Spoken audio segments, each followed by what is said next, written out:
Yeah. Where, it's like some of the stablecoins are not even audited. So you have basically these opaque entities whose business model is, they're going to issue stable coins, and they're going to back them supposedly one-to-one with, U.S. Treasuries or cash, even though ones like Tether in the past, there's been reports that, back when they were saying they were holding dollars to back it, they were actually holding Chinese paper and other things like that. That company has still not had a full independent audit. So you have an opaque black box that is now essentially buying treasuries, and there is a case where, if it does turn out there's some type of hole in the balance sheet there, and they do have to hit the bid in the treasury market, that they could significantly add to any type of chaos. So everybody should listen to Jim Records. Actually did a great podcast on this. If you search for it, like on Apple Podcasts, just talking about it's got the word Vietnam in the title, I remember. But interesting too. And hey, Peter, I'm signing off, man. You got the patience of a saint. I don't have any brain cells left after that. I just killed them all. All right, see ya. Thanks, Chris. But Chris mentioned Art Laffer, and so I was listening to the Larry Kudlow show, which is where I did I had the $1 bet with Art Laffer on the financial crisis. But Kudlow, they had a segment when gold first hit 4,000, and they were all trying to figure out, why gold was at 4,000 when everything was so great, right? Everything was so great in America because Trump is president. It's the greatest economy ever, so why are people buying gold? And they came up with all kinds of, BS excuses to rationalize and not admit there was a problem. The same way that Kudlow's crew did in 2008, they didn't admit there was a problem because they thought everything was great because George Bush was president. And they can't criticize the economy when there's a Republican in the White House. But one of the things that Kudlow said was why he wasn't worried about gold going to 4,000 was because he wasn't seeing any problems in the bond market. He wasn't seeing any problems in the dollar, and that if there really was a loss of confidence in the U.S., that you would see it in those markets as well. And what I think Kudlow was missing, and I agree with him, that you will see a loss of confidence in those markets. It's just that it's being expressed in gold first. That gold soaring is an indication that confidence is being lost, and that you will see a collapse in the treasury market. You will see a collapse in the dollar relative to other foreign currencies. You just can't wait for that to acknowledge the warning sign, because by then it's too late. It's like when the subprime market blew up, I knew that was an indication that there would be a blow up in other aspects of the market, the regular mortgage market. I knew that the financials, that the banks, that Fannie and Freddie, I knew that there were a lot of other things that were going to blow up afterwards. But subprime was just the first link. And so gold is the first shoe to drop here. Now silver is the second. First it was gold, now it's silver. But you're going to see it. There's going to be a crisis in the bond market. U.S. Treasury bonds are going to collapse. The dollar is going to collapse. Gold is telling you that. The problem is most people are not heeding the warning. So who was that who tried to speak? Go ahead.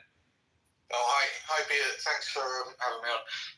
My question was actually directly related to what you were just saying.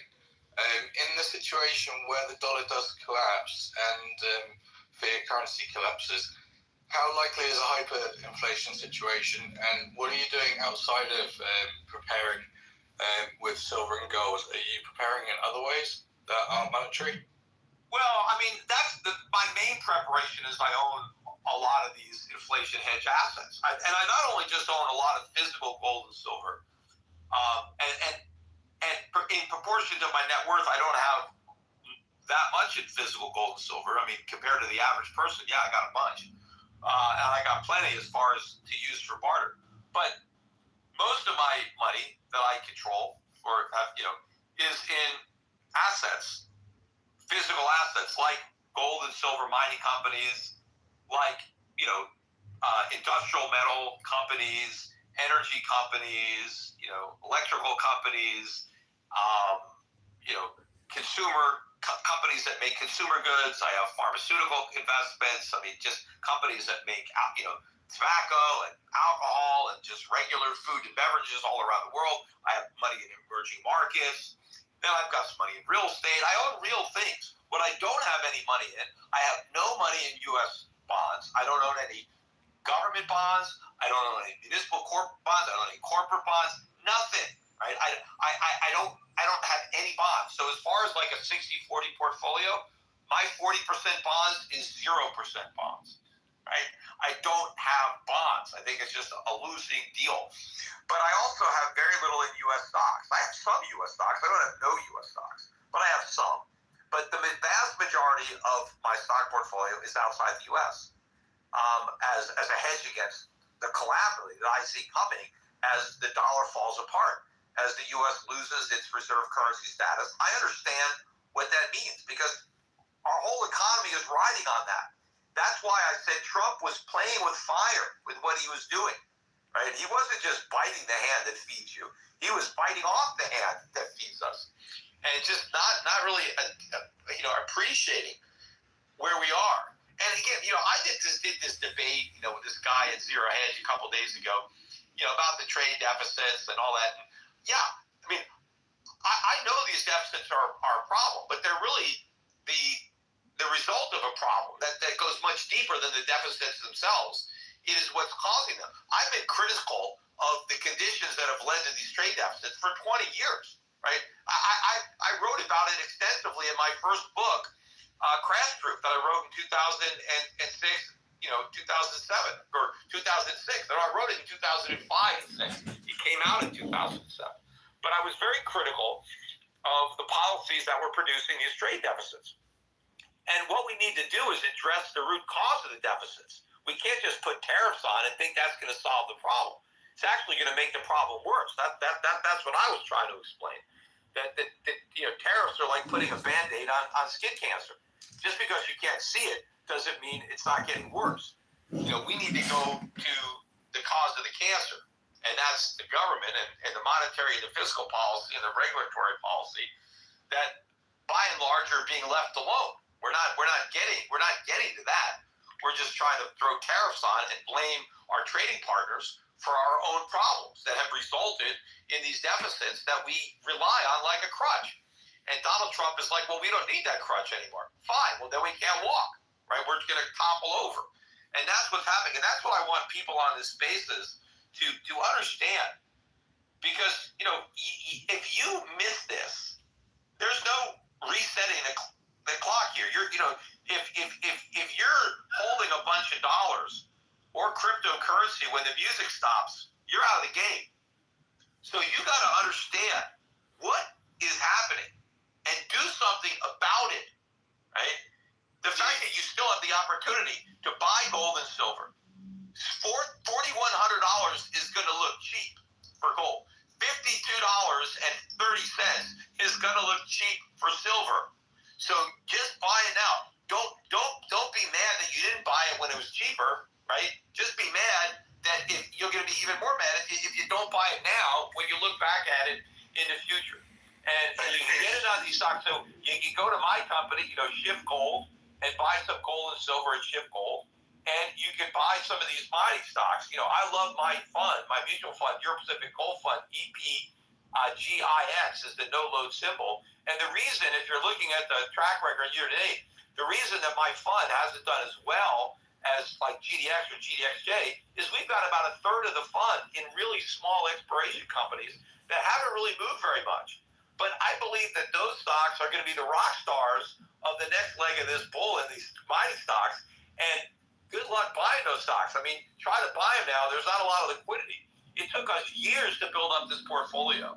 So I think we're going to crush it in the long run because we have these small stocks. We have all the big stocks that have done really, really well. We just also have these small stocks that haven't done well yet. And I'm not talking about the type of stocks in the GDXJ, right? Because those are still big companies in the GDXJ. They're just not as big as most of the ones in the GDX, although there's a lot of stocks that are in both. But I'm talking about true juniors, exploration companies, small companies. These companies, I believe, are either going to get bought out in the next few years at many, many multiples of their current price, or they're just going to skyrocket on their own. But it's hard to know which ones to buy. That's why it's better to leave it up to us. Leave it up to Adrian Day, who's managing my gold fund, and just let him pick these stocks for you. Don't try to do it yourself. So my fund is Europe Pacific Gold Fund, EPGIS. That's the no-load symbol. You can buy it at any discount broker. Go ahead. The problem for us in England is we can't get your ETFs. Yeah, you can't get my mutual fund. We're going to be launching next year probably an ETF share class of my fund. You'll be able to buy them anywhere in the world. But in the meantime, what you can do from a lot of countries is open up an account with us where we'll create an individual portfolio for you, a separately managed account, and we'll pick all those stocks and put it in there. So a lot of people outside the U.S. can still do that. But if you can't, if you're in one of the countries we can't work with, then you just got to, buy the stocks yourself until my ETFs are available. Yeah, that's what I did. And thanks to you, I got following Adrian Day and Don Durrett and Andrew Sheckman. And honestly, man, you've changed my life. It's already been very noticeable in the portfolio. I just have one other question. How likely is it that you can see like a US government gold revaluation? And can you see that there could possibly be like a gold-backed treasury launch next year to coincide with the 250th anniversary of the States? Well, first of all, a lot of the talk about a revaluation of gold is all a bunch of bullshit, because the idea is that by revaluing our gold, we somehow have a windfall that we can use, like it's some kind of get-out-of-jail-free card, like we're going to have all this extra money. Look, it's just an accounting fiction. It doesn't matter. Everybody knows that the gold isn't worth $42 an ounce. It's worth $4,100 an ounce. So even if we officially acknowledge that it's worth what everybody knows it's worth, nothing has changed. It doesn't give the government any new money that it didn't have before. We have the same amount of gold. Now, people are like, well, if all of a sudden we have an extra $1 trillion, right? Can't we spend it? Well, only if we sell our gold. But that would be the dumbest thing we could do. All the other central banks are buying gold. Why the hell would we want to get rid of our gold now when the world is moving back to a gold standard? The other thing they think that we could do is, well, we could use it as collateral to print more money.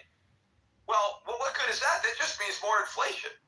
If we just use the revalued gold to print more money, it's just another inflation tax. So there is no benefit to the revaluation of the gold, right? There's nothing that we can now tap into. There are some people in the Bitcoin community that think, well, let's revalue our gold and let's use that money to buy Bitcoin, right? That's like the Cynthia Luma's plan, is to revalue the gold and then buy Bitcoin. That'd be about the worst thing we could do.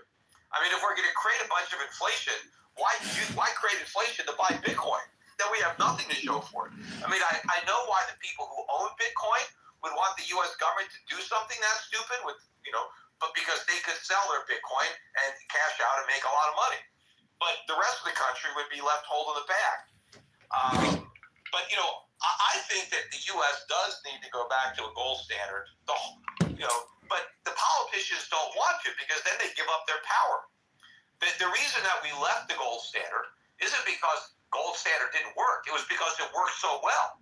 It worked so well that it prevented the government from growing and expanding and running big deficits and printing too much money. But so we went off the gold standard so we could keep acting reckless and irresponsible. Had we stayed on it, we would have been forced to act responsibly. So eventually, though, the governments are going to have to do it because the markets are going to force it. Anybody else wants to chime in? Raise your hand, and I'll enable you.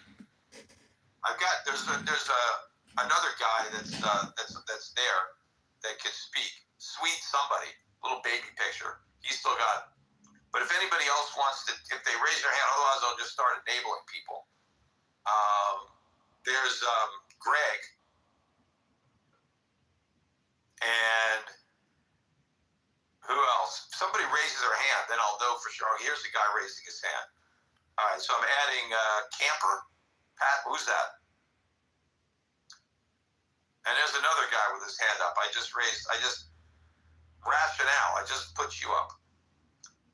Okay, after I'll enable you guys to speak, you have to unmute yourselves. Thank you for telling me that. Go ahead. Rationale. EPGFX investor from 2019, your previous high. How about that? So I sat here and suffered, and with your word, giving me the confidence to hang in there. Which fund are you talking about? I'm sorry, I said the gold fund. Yeah, remember, the gold fund, though, pretty much every year we've had the gold fund, we've paid large distributions, including this year. There's probably going to be about a 15 or a 20% distribution at the end of the year. So you can't just look at the price of the gold fund and say, well, we're just back to the price, because we pay out so much in dividends. Yes, and we've accumulated shares. So let me tell you the story, so you can then ask you questions. Yeah. So I've been in there from the beginning. I suffered for 2-3 years, not a terribly long time, I guess, but I just want to thank you for giving me the confidence, because I was down 30% for most of that time, and now I'm up 75% from your previous high. Yeah, well, it's not. I mean, it's not suffering. It's only like a mental suffering, because you're like, oh, look, I'm down, right? But I always told my clients that, look, if you don't sell, it doesn't really matter. If you don't need if you need the money.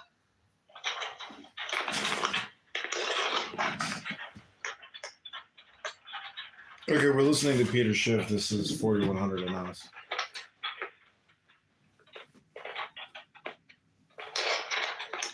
I lost you. Hello? Hello?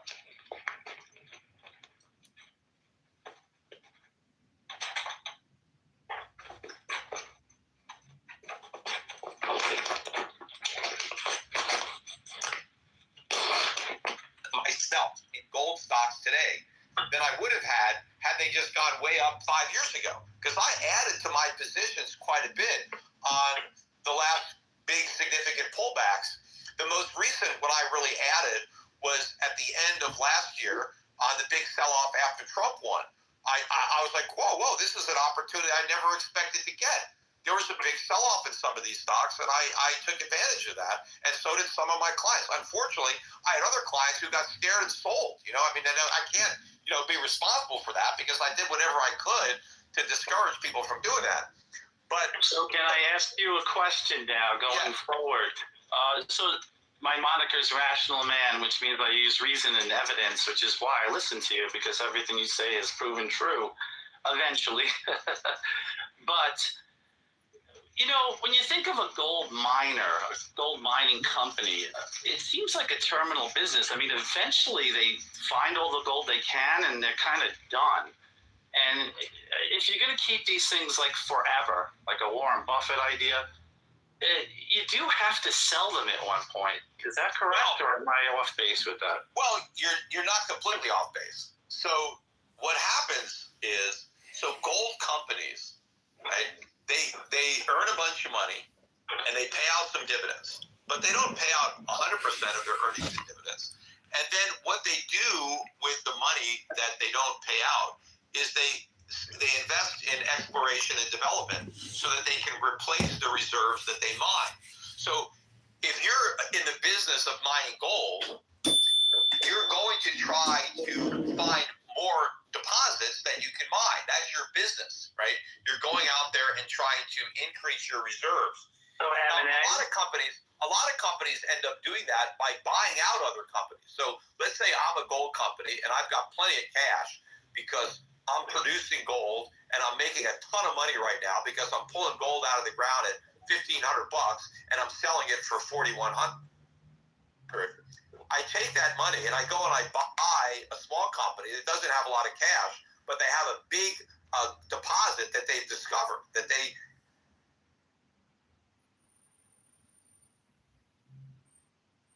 I go and I buy that, and now I add that to my reserves, and now I can develop that mine.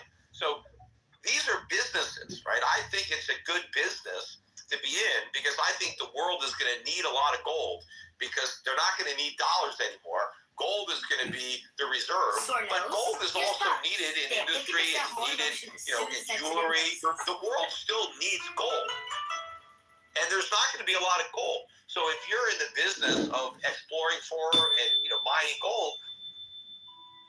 Well past your warrants, which I'm waiting for that explosion. You think you can keep it going beyond that, maybe some more, but then at some point you take some off the table. It's like, I don't even know what to invest in 5 years. I mean, look, obviously at some point we're going to pare back our gold stocks and we're going to put, the chips, move them someplace else. I still think that we're early in the move. I mean, and the fact that so many people, like the mainstream media, they talk about, this is a mania. This is, I know it's not a mania. I'm in the gold business, right? I have a company, Shift Gold. I can tell you that sales are mediocre. They have not. My best year at Shift Gold was 2020, because during the COVID, when everybody was really worried, there was a lot of buying of gold and silver during COVID. So we're not even close to 2020. I mean, our sales are maybe a quarter of what they were back then. But this is while Kitco is putting out article after article. Well, not article after article, but a lot of information saying, the retail investors in, the gold ETF is, getting inflows. This is it. This is all the retail investors. No way, right? No. Look, all last year there were outflows. All last year, and for most of this year there were outflows. And especially out of the gold, the GDX and GDXJ, most of the money, I would say that most of the money that came into the Bitcoin ETF came out of gold ETFs and gold stock ETFs. That's where I think most of the money came from that went into Bitcoin in the investor world. So no, the retail investor is not in. He's not even close. I think the institutions have just started to move some of their bigger players into gold. But no, I don't know when retail is going to join this party. And believe me, I'm happy for that to happen, because we'll sell a lot more gold at Shift Gold. But I'm happy for it not to happen, because that means that my customers don't have to compete with everybody. I can still get my followers in at better prices when they're not competing with all their neighbors to buy, this scarce resource. But this is still early. I mean, people in crypto think they're early. I mean, I hear this all the time. Oh, this is still early days of Bitcoin. Bitcoin went from nothing to 126,000. People, look at all these crypto billionaires, right? It is not early when you have billionaires in crypto. Right? This is the waning days, right? This is when all the people that got in early, for years they've been cashing out. Well, I've been listening to you. I've been listening to you since 2010. I've probably put 10,000 hours into your podcast. And the sad thing is, I try to talk to friends and family, and I try to tell them about this. And you know what my success rate is? Maybe 1 in 500 listen to me. Yeah, well, when gold is 10,000, or they might start listening to you. Oh, it's too late. Well, maybe not. Well, it may not be too late. Gold, it's a moving target. Like when I was talking about $5,000 gold when it was at 1,000, right? And we never quite got there. Now we're almost there now, but so much has happened since then that I don't talk about $5,000. 5,000 is nothing. That's just around the corner. Then I'm looking at $20,000 gold or higher, because it all depends on how many dollars we've created. Gold is just telling you what the dollars over the last decade, and we're going to print so many more. We're going to print more dollars in the next decade than we did in the last. And so gold, this whole thing started. Gold was at $20 an ounce when we started the Federal Reserve. And in the 120 years before we had a Federal Reserve, gold stayed $20 an ounce. So it was this process of a fiat currency that we've gradually debased over time. Gold hasn't changed. It's the same ounce of gold. What's changed is how many dollars you need to buy it. You used to be able to buy an ounce of gold for $20. Now you need $4,000. Well, one day you'll need $20,000. One day you'll need 50,000. Just depends on how many days it's going to take. I have a tech background, and I do know that Bitcoin is nothing, just like you say. And I just want to say to you, thank you, and I want to tell you that one day you will be a real billionaire with a liquid asset you can actually sell. Thank you, Peter. We'll get there. It's going to take me longer than I thought. I'm 62 and I'm still not there. Keep healthy. It's going to happen, and I want you to live another 30 years, please. I'm trying my best to live long enough so that it's not just my kids that spend my money. Thank you so much, Peter. Bye. But yeah, and I'll probably end up giving a lot of it back. Once the gold or my own stocks. But yeah, I mean, I think my business is going to be worth a lot more, and my reputation will have been vindicated beyond my following. I mean, obviously, the people who have followed me closely over the years, they know that I've been right. But a lot of people don't appreciate how much I've gotten right. Because all they know is they hear, Peter was against Bitcoin, and they say Bitcoin's way up there. And they just, you see, he got Bitcoin wrong. Or, they say, he's been bearish on the stock market. Where, I haven't been bearish on the stock market. I've said the stock market is overvalued, which has been true. But I've said that, we're printing so much money that the price can keep going up. In fact, when I put up that video from, 10 years ago on CNBC when they used to have me on, and they were making fun of me because I said, $5,000 gold, and it was at 1,200. They said, Peter, you're bearish on the stock market. I said, well, no, I'm not. I think it's going to go up. I just think it's going to go up less than gold, because I think it's inflation that's going to drive it up, not real fundamentals. And that's what happened. Anyway, I see Grant Cardone is in the house, so I made you a speaker too. You could chime in when you want. Peter, I just want to know how I can get rich. I just want to know how to get rich. I want to know. You're already rich. Really, really rich. What would I do? What would you tell me? What advice would you give me? To get richer than you are right now? Yeah. Well, do you have any gold mining stocks? I don't. You should buy some. I think I know you own some Bitcoin, so you probably make some money there. Yeah, I own a bunch of real estate. I own 14,000 units. Yeah, what part of the country are your units mainly? They're all in Florida, mostly Florida, Texas.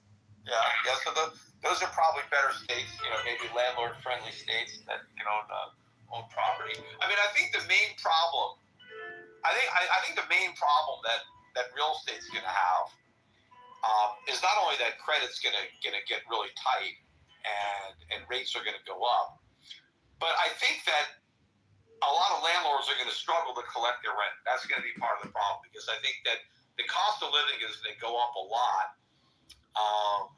and people are going to struggle to pay their rent because everything else is going to be so expensive. And they got to eat, they got to keep the lights on, they got to keep the utilities running, they got to pay their taxes.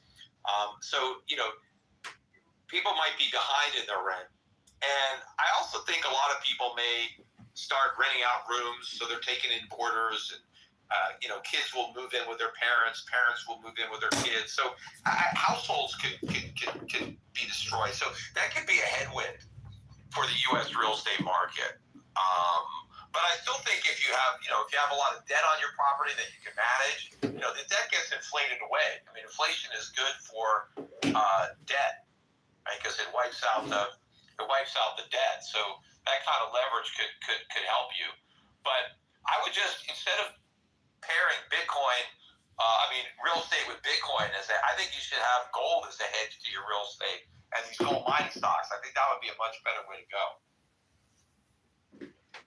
So, okay, let's go back to the rent. People are not going to be able to pay their rent. Now, if we print more money, why would they not be able to pay their rent?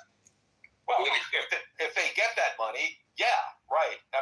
We print enough money, they're going to pay the rent. Yeah. But if you're talking about hyperinflation, the rent's not going to buy you very much. So there's your other problem, right? You're getting a lot of rent, but at the end of the day, what if the cost of maintaining the properties exceeds the rent, right? Because prices just are skyrocketing. But yes, your debt gets wiped out, so that's a positive, right? If you have leverage, People have to live somewhere. They can't live in gold and they can't live in right? But you can use your gold to pay your rent. So you can. Yeah, but that's never. I mean, I've been in the rental business for 30 years. I've never had somebody offer me gold. Well, I mean, but they can sell their gold to pay the rent, right? I mean, it's or at some point, I'm sure you would take gold. I'm sure if one of your tenants. I mean, look, if they can't pay in fiat, I'll take anything. I'll take what.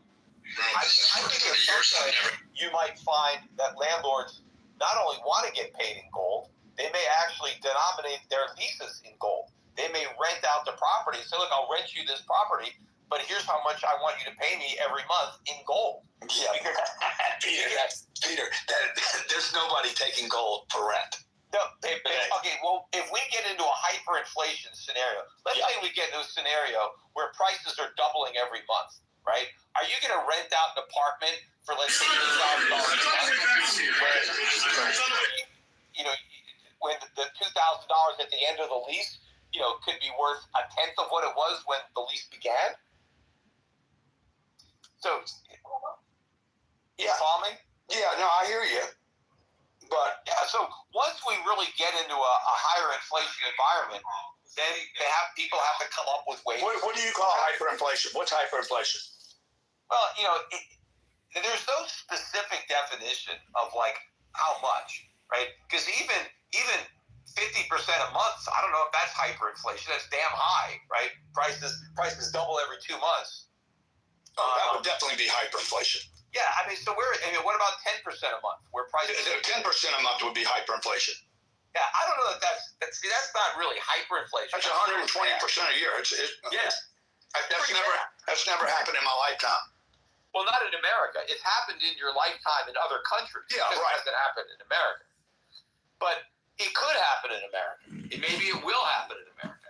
And in an environment like that, landlords have to get creative. They just can't rent out a property, in a fixed dollar rent, because the dollar's not really fixed.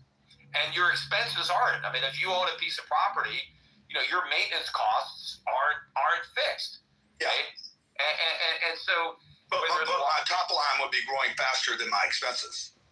Not necessarily, not if your rents were fixed in dollars and your expenses weren't, your insurance wasn't, your taxes weren't.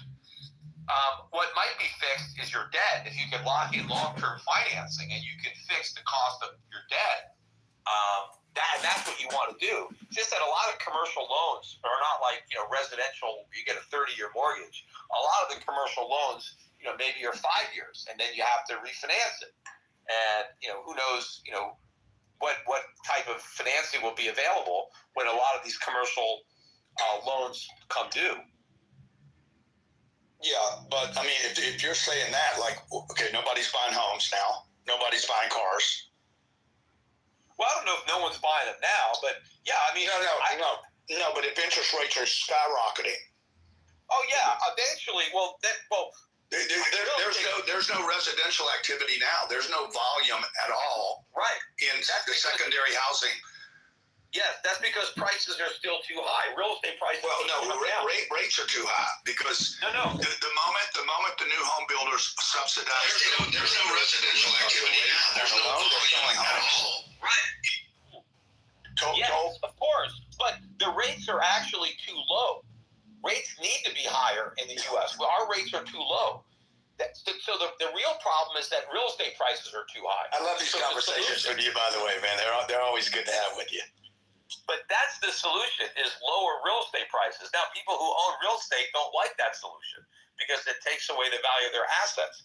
So what they want is low interest rates. But the only way we can get low interest rates is by creating massive inflation.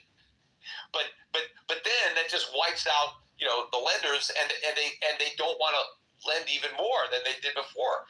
And so you end up with just the government. But we can't have a housing market where the government is supplying all the credit and doing it by creating inflation. I mean, then you have hyperinflation.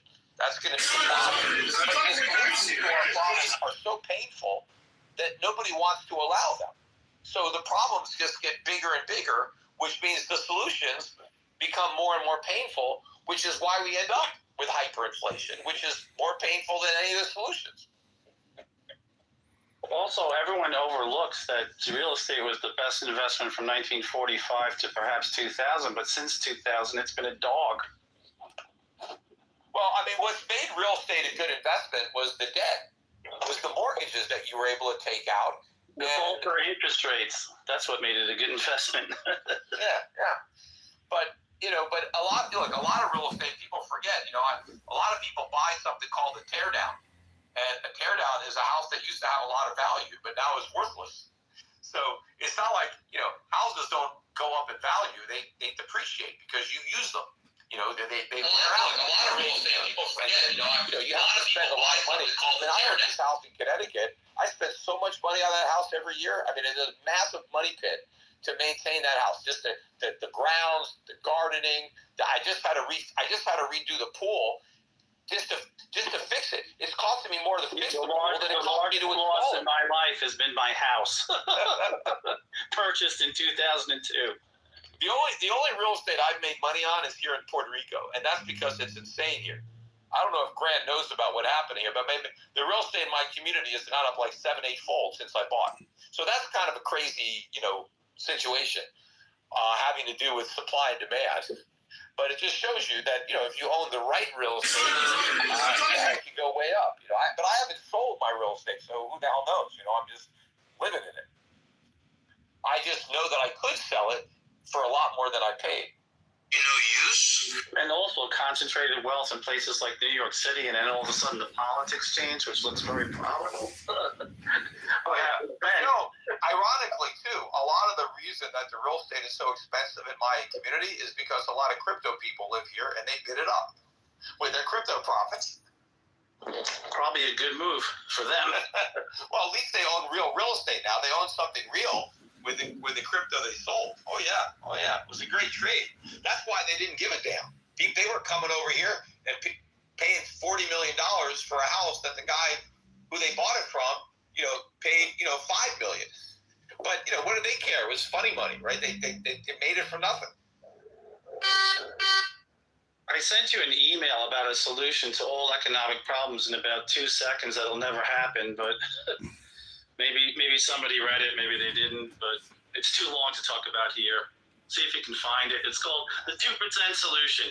2% tax on transactions, right? $550 trillion a year in the U.S. That would create enough tax revenue. My wife came up with some tax system with Grok. Forget that's all. Yeah, I did it with ChatGPT. That's funny. Yeah, she used Grok. But it ends up being a pure libertarian system, though, and it works, and it's very quick. Yeah, look, I mean, the worst way to collect taxes is the way we do it, with income taxes and payroll taxes. It's the most economically destructive way for the government to raise revenue. The best way to raise revenue is through a consumption-based tax. That's the easiest to collect. It does the least harm to the economy. It doesn't create an army of lawyers and accountants that just suck off the economy. They'll never give up their power. That's the problem in the conversion to the system. Because if they did, it would actually be good for everybody, including them. But they won't do it. Yeah, because they like to be able to give out special tax breaks to people who bribe them. Basically, is what it boils down to. Because with Grok, I asked a series of questions and ended up with a pure libertarian system, minarchist government, only funding the military, no entitlements, no nothing. I did include for the Democrats a $50,000 payment to everyone making less than $100,000, and all of that was financed with a 2% tax on transactions, the whole thing, plus paying down the debt. Wow. Well, if you have to get rid of the entitlements, obviously. When you hear guys like when Trump or people in the administration talk about how once upon a time America, the government only had tariffs, and we didn't only have tariffs, we had some other excise taxes, but tariffs were a major source of revenue, but that was when the government was tiny. We had the government just did the national defense, and we didn't have Social Security, we didn't have Medicare, we didn't have Obamacare, we didn't have all these government agencies and departments and programs that we now have to pay for. And the problem is we don't even pay for most of them now. We borrow the money. That is the problem. We have so much government, we can't even afford to pay for it. So we've gone massively into debt, and we're printing all this money. This is how this whole house of cards is tumbling down. And this is what gold is telling you right now. We are approaching the end of this experiment, which didn't even need to be run because you pretty much know exactly how it's going to end. But gold is showing you right now that this thing is about to fall apart. But the people who have been living in this experiment world don't even realize it, right? Just like they didn't realize what it meant when the subprime market blew up in 2007. They didn't realize that there was a financial crisis around the corner. They have no idea. They don't realize that we're living in a bubble. They don't realize the phony nature of our economy. And so they don't get it.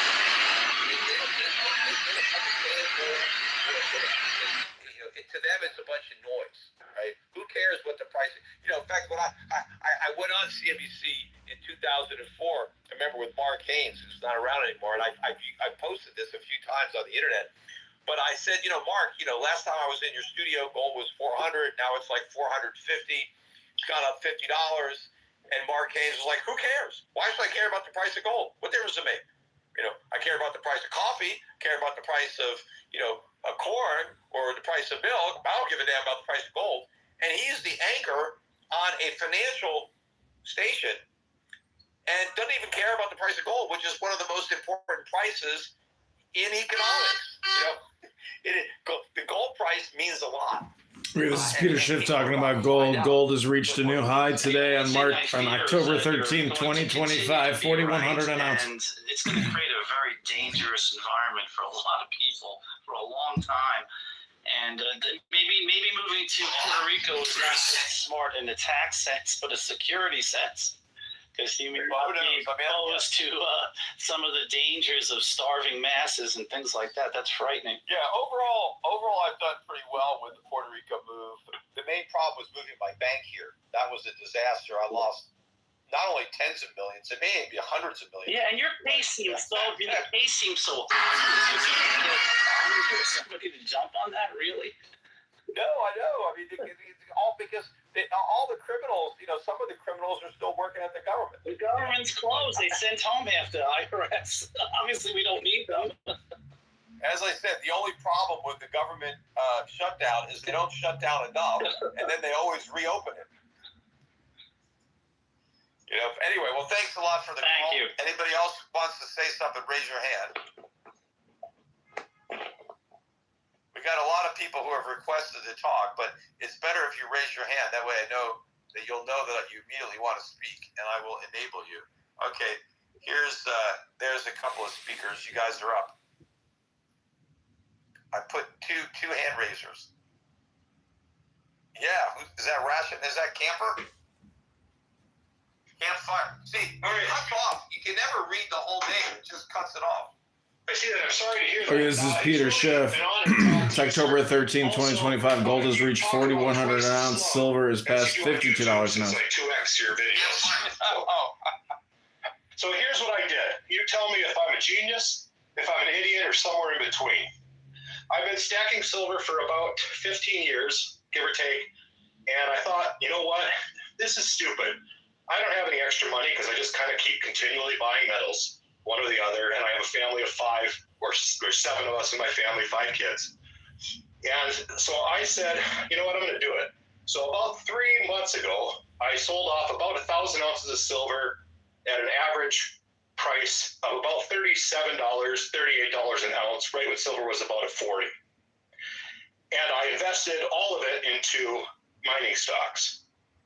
Now, since then, and I can sit and do the conversion rates and the maths in my head on what I'm going to have to pay on the capital gains taxes, depending on when I decide to pull money off the table, and then take the number of ounces I sold and say, here's how much I would have made on my 1,000 ounces. And I'm sitting about 40% up right now on that account. Now, it does drive me a little nuts because I sit and watch the government, the corporatism stocks, go up 70% today. We've been relying like a crutch on Donald Trump claims. How inflation is dead in metals, not empty materials. It was critical. Oh, is that critical metals? Is that what? Yeah, maybe the Trump administration took a stake in it, or they gave it a special. Yep. Yeah, you got to be. you got to get the insider information. You got to be. Well, what do you think about the path I took there? Okay, this is the Peter Schiff podcast. It's October 13, 2025. Gold has reached 4,100 an ounce. Hit that like button, subscribe. That pays dividends. When you get your dividends, you can buy back some more physical silver with your dividends to start, recapturing your physical miners. This is the Peter Schiff podcast. If it doesn't pay dividends yet, wait. I mean, a lot of these stocks are going to be paying big cash dividends, and then you can use that to buy. But when I first started buying silver for my clients of my brokerage firm, it was under $5, right? Silver right now is $52.50. It's up again aftermarket, so it's up more than 10 times where it was when I started recommending it. I was buying gold at $300 an ounce. This is the Peter Schiff podcast. It's over 4,000. It's up more than 10-fold.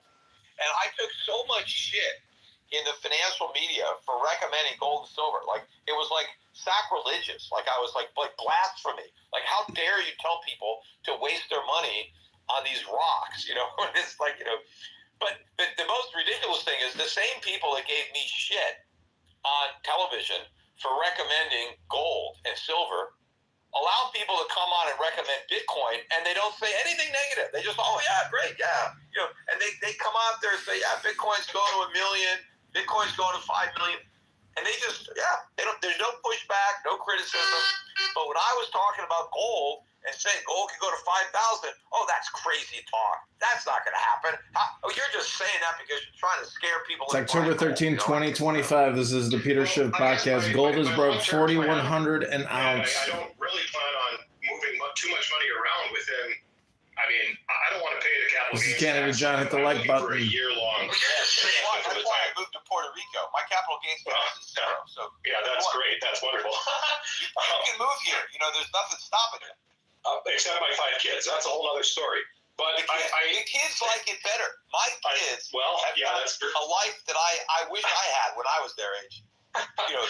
Forget about the money. Just the lifestyle, the community that they have. The kids have more fun. Well, the adults have a lot of fun living here too. It's like a Disneyland for adults. So everybody's having a good time. And on top of that, they don't have to pay capital gains tax. If Trump starts investing in some of my companies, I might be able to do that. Well, there it is. Kansas is paid off. So my long-term goal is to basically get back every one of my ounces, like you just said, and then hopefully the miners will outperform, the physical metals, even with my taxes. So tell me where I fall in the idiot to genius scale. Trying to scare people. It's October. Well, I don't know that you're certainly not an idiot. I don't know about genius, but I think it's a smart move because I was telling people to sell some of their physical to buy the mining stocks because I thought they were so super cheap. Right? And if that's all you had, I mean, obviously, like if somebody had $100,000 in physical metal and $100,000 in T-bills, cash in some T-bills and buy some mining stocks. But if somebody was all in on physical gold, they had $100,000 in physical gold, they didn't have anything else. Well, all right, well, sell some of your gold and buy the mining stocks. Because I thought everybody should own them. Okay, gold has reached 4,100 an ounce. We're listening to Peter Schiff. It's October 13, 2025. This is Canada John. Hit the like button. People before they doubled and tripled that they were going to 10x, and I still think they're going to do that. Well, wonderful to talk to you all. Let somebody else speak. Thank you so much for your time. I really appreciate it, Peter. All right, anybody? I got a few people that that can talk. You just got to unmute. Yeah, hello Peter, this is Mike French here from England. Can you speak? Yeah, hey Mike, how are you? I'm great, lovely. So you're up late there in the UK. Well, it's 11:10 at night. It's not too bad, and to speak to you is fantastic. It's a real honour. I would like to thank you from all the people over here in England that do follow you with your Gold has reached 4,100 an ounce. We're listening to Peter. and specifically gold and silver. My question to you is: I've been listening to you for the last 5 or 6 years. I invested in gold and silver, stacking as much as I could. That was the only time I was able to do it. And I also bought plenty of mining stocks. I sat through a period of time for a couple of years, still listening to your podcast every week. where the mining stocks went down. My question to you is, yes, the mining stocks have gone up the last 18 months or so. However, they haven't gone up really as much as maybe you and other people suggested. I follow E.P. Tucker as well. He was saying gold royalty companies and good mining stocks will go 5 to 10x. When do you think they will be going up 5 to 10x? I think they're in the process of doing that now. Before you can go up 10x, you got to go up 2x, right? So it's all happening.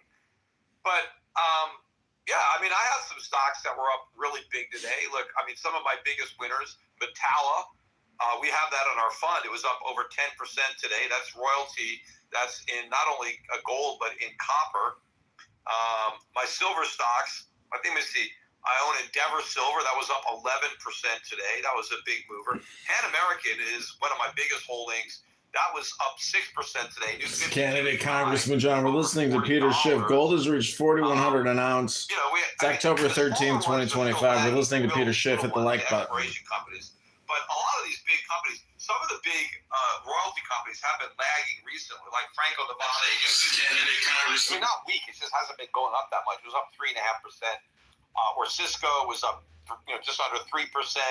Even Wheaton Precious Metals, which is my biggest silver stock, was only up 3% today. Didn't even make a new 52-week high. So it's been underperforming. But I've made a killing in that stock because I've owned it for 20 years, and my cost basis is tiny. In fact, I was on Fox Business today with Liz Clayman talking about Agnico Eagle, which was up 4.7% today at $172.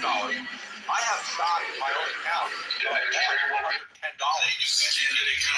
remember the first time I bought it was under $10, and I still own those shares. I've never sold them, and now it's up 17x.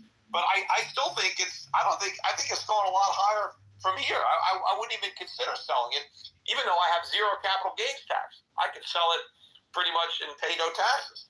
But I think that we have so much room to go. In fact, even if you look at the GDXJ at 105, it was at 160 in 2011. 160. Gold didn't get any higher than 1900 back then. And so I think, there was a lot more enthusiasm for these stocks back then. Investors were burned so many times in the mining stocks that they're afraid to touch them. So it's going to take, I think, even more spectacular gains for the average investor to look at these stocks. But they're going to, because people invest in the rearview mirror. That's ultimately what moves people. They look and see what happened in the past. That's what got a lot of people into Bitcoin. They saw how much it already went up before they bought it. And then they started to buy it because they thought it would keep going up. Well, people are going to look at how much these stocks have gone up over the last 3 to 5 years, and they're going to want a piece of it. And they're going to start Candidate buying. John, we're listening to Peter Schiff. Gold is at 4,100 an ounce. It's October 13, 2025. We're listening to Peter Schiff on his podcast. I'm mostly heavily invested in. But I've also got other ETFs, Van Neck Gold Miners, etc. Candidate John, we're listening. And a lot of the IM Gold, we own, I own a lot of that. We own it. That was up 7%. Gold Fields today, a new 52-week high, up 6.5% on the day. Alamos Gold, I don't know if it made a new high. No, not a new high, but up 5% on the day. What about Kinross? That might have made a new high. Let's see. No, up 5%, but not even a new 52-week high. But look at the lows. Kinross is at 25.5. The 52-week low is 8.99. Right? IM Gold. The 52-week low is 4.64. It's at 13.5. But the silver stocks, the Star, Coeur d'Alene closed at 21. You could have bought it within the last 52 weeks at $4.5. Well, so this is just intra-year. But you can look at Coeur d'Alene and say, okay, yeah, it's up fourfold this year. But in 2006, it was like a $50 stock. So it still needs to double, and it won't even be back to where it was in 2006. So, these stocks are not expensive, even though they've gone up. yeah, I hear you completely. One other really quick question, if I may, Peter. I don't want to hog the air. with regards to the dollar is starting to crash. So is the English pound over here. What's your thinking around a gold-backed currency, and if it's even possible that would happen, and do you see it happening? Well, it's not only possible, it's probable. It will happen. I mean, currency used to be backed by gold. That's what made it legitimate currency. So you can either have a fiat currency or you can have a legitimate currency. A fiat currency is backed by nothing, and a legitimate currency is backed by gold. And so all that it takes to go from a fiat currency to a real currency is to back it by gold. America, the U.S. dollar used to be backed by gold. In fact, the dollar was defined as a weight of gold. The dollar was actually gold. And we issued currency that was backed by dollars, right? But what we ended up doing is just redefining the dollar really as just a piece of paper, even though legally it's still a weight of gold or silver. But I think the world is going to go back. I mean, why was the pound sterling, right? I mean, Gold's at 4,100 an ounce. Peter Schiff is talking about U.S. dollar backed by gold. It's October 13, 2025. Hit the like button, share button. Is a new idea that fails, just like that Bitcoin can be money. That's not going to work. Gold's at 40. But yeah, no, I'm 100% certain that the world will be back on a gold standard. I'm sorry, guys. Andy Shankman has said that the COMEX, or he's been following him at the COMEX, has been filling, and they don't know where, and a lot of it's in the U.S. Filling what? What do you mean? He said the COMEX contracts are being called, the physical gold's being delivered, and tons of it's in the U.S. You and they think don't you know like who's both? taking it. Could it be the U.S. government? Are they going to have the Gold's at 40. I doubt it's the U.S. government buying it, but there certainly could be some large holders that want to take physical delivery of gold. Well, according to Andy, it's massive. It's massive. He's never seen it before in his career of 35 years or whatever. I mean, geez. But we still don't see, like at my gold company at Schiff Gold, like we still don't see big premiums in the physical market yet. I mean, it's not like we did during COVID. During COVID, like the premiums really spiked. There was so the demand I think is more for the big bars. It's not the little guy buying coins. It's still the big guy. Right, that's retail. So we're talking about a government probably buying this. I mean, who's taking the physical bar? Well, it doesn't have to be the government. I mean, it could be. There's a lot of wealth in this country. There's a lot of people that have hundreds of millions or billions of dollars. Maybe Elon Musk is buying it. Maybe. I mean, he's a smart guy. I mean, anybody who's smart, who has a lot of money, is moving that money into gold. Because there's only so much art you can collect. There's only so much real estate. So when you have guys with significant quantities of money, you see, if we have hyperinflation, and if you have billions of dollars, it's wiped out, right? It can be worthless. And so if you have billions of dollars now that may be worthless in a few years, you got to do something with it. You want to convert it into something to maintain the value of what you got now. Gold is one of the best ways to do that. Yeah. I mean, because if you're a billionaire in Zimbabwe, you don't have any more money than somebody who's a hundredaire. Because it doesn't matter if you have $1 billion Zimbabwe dollars, right? Well, if a pack of chewing gum is $10 billion, what's the difference? A couple sticks of gum. However, the U.S., according to the gold clock, still has the most gold, if that's right. I don't know if that's right. Well, of course, Fort Knox hasn't been audited in I don't know how many years, 70, 80 years, when the last time we audited Fort Knox. So who the hell knows what's there? Trump, they made a lot of noise about auditing Fort Knox. You'll notice that it hasn't actually happened. Just like Doge. So I think the reason they don't want to audit it is because they're afraid of the results, that it's not all there. That would be a big problem. But even if it is all there, we don't have enough at the current gold price to back our notes. So if we were to go back on a gold standard, it's not with $4,000 gold. You know, it may be with $40,000 gold, but we ain't doing it with $4,000 gold. But, you know, they can devalue the dollar to whatever they want in terms of gold to try to make it work. Well, we're happy today. We're happy being right, but, you know, the future for regular people is not going to be good.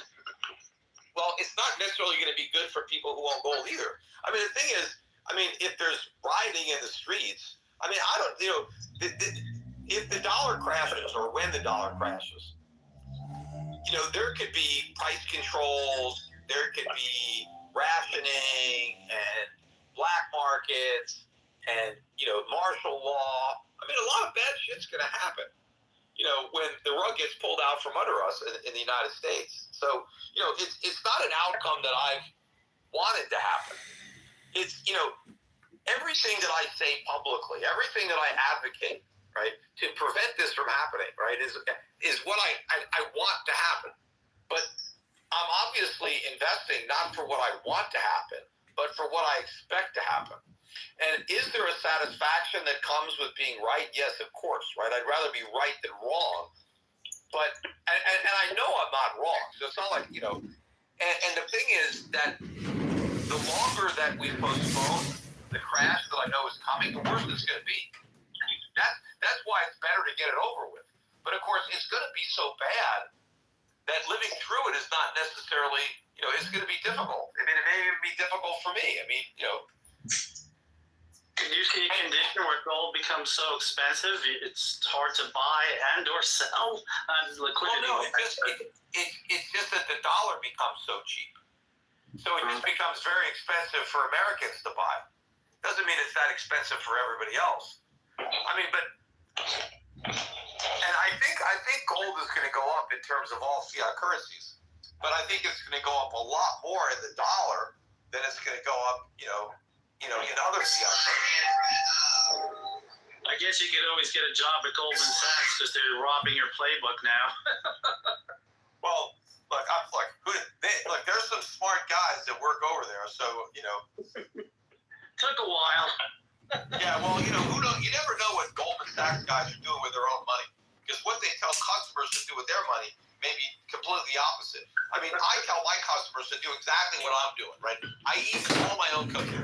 I eat a bigger helping of it than anybody else. So if I'm telling you to do something, it's because I'm doing the same thing, right? I'm not like trading against my book. But Wall Street is famous for doing that. Like, you have all these big Wall Street companies with Bitcoin ETFs. Most of the guys that run these companies are not dumb enough to buy those ETFs with their own money, but they're happy to let customers do it with their money. And well, I have to go now and eat my $40 piece of salmon that was $10 5 years ago. So, Thank you, Peter. You're the best. All right. Take care. I could probably go for another maybe till 7. Then I got to eat my dinner. Yeah, Peter, if I could just quickly say, I think it's almost time for you to take a bow with everything you've been saying over the last few years, with what's happened with the economy, politics around the world, and gold and silver prices and the action in the markets recently over the past 18 months.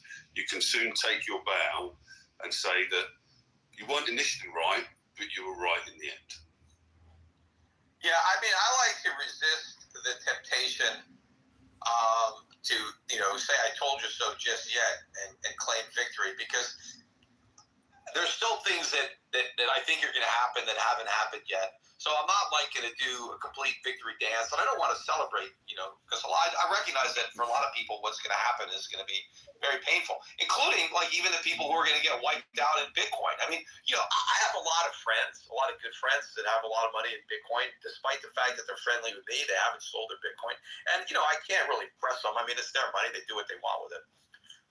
And I'm not happy that they're going to lose that money. I mean, you know, but I also know that if they sell their Bitcoin, it just means somebody else is going to lose it, right? It's a hot potato. But there are some people that own Bitcoin that are just so goddamn arrogant that I'm happy they're going to lose their money. They deserve to lose it, right? There's some people that deserve to lose money. And I just hope that those people, and most of them are young, and so that's fine. If you get wiped out in your 30s, you got plenty of time to earn your money back. What I don't like is when I find out that people my age have a lot of money in Bitcoin. That's dangerous because you're in your 60s, you're in your 70s, and you lose all your money. It's not that easy to earn it back. No. Does your son still have the Bitcoin? No, my older son, not really. I mean, he had to sell it for other reasons. I think he got out of most of it around 50,000. So, but he didn't make that much because he never had that much in it. He bought it at around 10,000. But he just lost interest in it because he became fixated on AI, and that became, everything he was in on. I mean, I wish it would have been great if he bought a bunch of AI stocks, but he didn't do that. He wanted me to, though. He was trying to push me into it, but I don't think he really did much himself. Okay. He's only 23, so. Yeah, he's still got a lot of time to learn, isn't he? Pleasure speaking to you, Pete. I'll let someone else speak now. Thank you. All right, great. Who's up next? Anybody ready to talk? Let me see. You can raise your hand because I've got a few people that can unmute themselves. But if someone raises their hand, I'll just let you. There we go. Okay, that is end game, I guess. That's appropriate. Hello. Hello. Yeah. I had a question about Newmont. Newmont is having their earnings later this month in October, and with the CEO stepping down, do you think that will cause any jitters in the stock? Well, no. So Newmont just got an upgrade. Somebody upgraded it up today to a buy or something. And I think that this next round of earnings, you see what's happened with these gold stocks. A lot of them, for years, even though the price of gold was going up, they were missing a lot of the earnings estimates because their costs kept going up, and so their costs would go up, and so they wouldn't make money, or they had production delays or things would happen.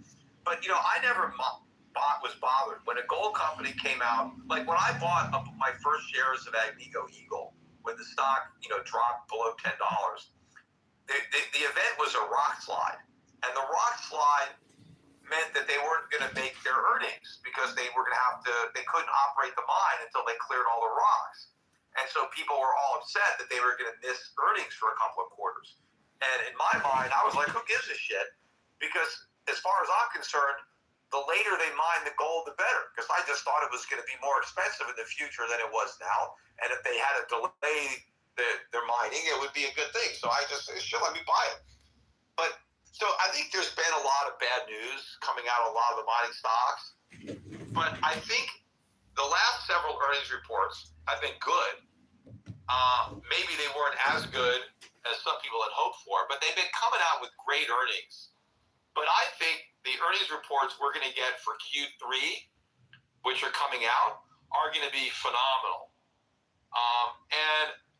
I just think that they're going to be a catalyst for a lot of re-ratings, a lot of companies. When a company comes out with really great earnings, before their stocks start to trade, all of a sudden Wall Street says, oh, okay, we're putting a buy on this stock. And they get to score the buy on the price it was when they upgraded it, even though nobody could buy it until it gaps up on the news.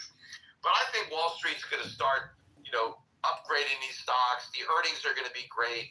And then what are the companies going to announce they're going to do with all this money that they're earning? Well, some companies may increase their dividends. Other companies may increase their share buybacks or initiate their share buybacks if they don't have them. So either way, if you're going to buy back stock or you're going to pay dividends, that increases the value of the stock. That's something that Bitcoin can't do. Bitcoin can't pay a dividend and it can't do a buyback because it doesn't have any cash flow.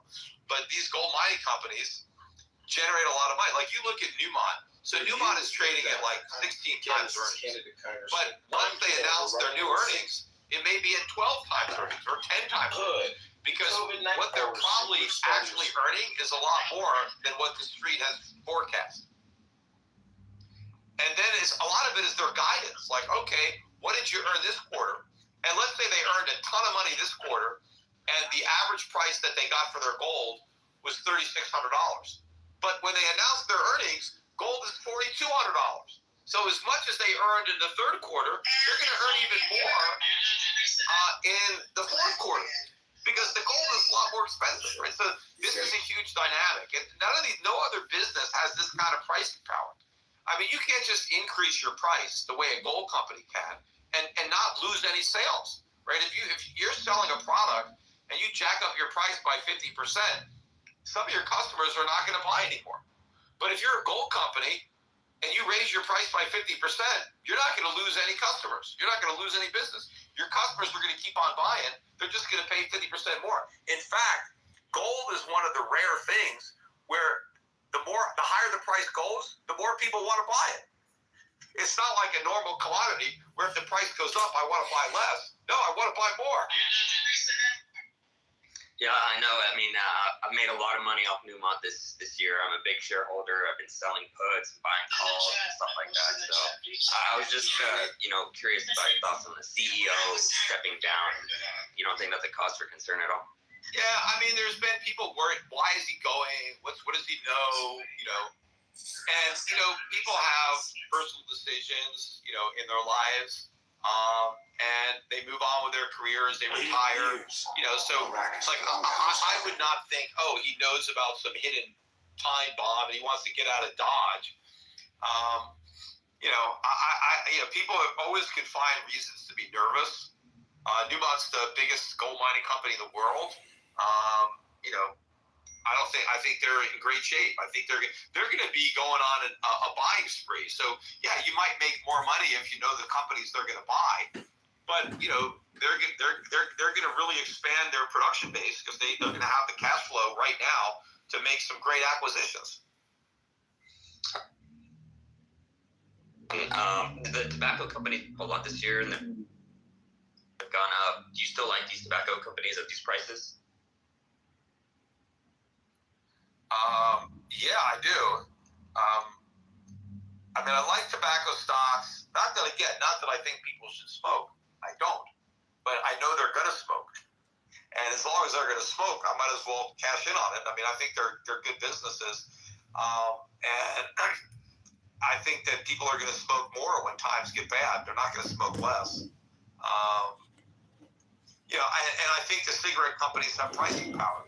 I think that smokers are going to, they're not going to quit smoking if a pack of cigarettes gets more expensive. I think they'll cut back on something else to afford the cigarettes. And the stocks are not expensive. I'll let you go in there. Like British American Tobacco, British Tobacco is 11 times earnings. Philip Morris International is 21 times earnings, a little bit more expensive. But the companies are, they're good. Let me see. Japan Tobacco is 17 times earnings. Anyway, who's up next? Hey Peter, this is Drew. Yeah. Hey, so I own Bitcoin. I own the S&P 500. I do not own gold. The way that I see it is just purely from like a returns perspective, looking at anything longer than, let's say, 6 months or so. So even if you go out to just over a year, Bitcoin has vastly outperformed gold. And if you look at like a 10-year time horizon, gold is averaging about 14% a year, while Bitcoin's averaging 74% a year. And with the S&P 500, that's even beating gold if you count for dividends being reinvested, which is over 15%. And so I'm trying to understand why gold should have a place in my portfolio.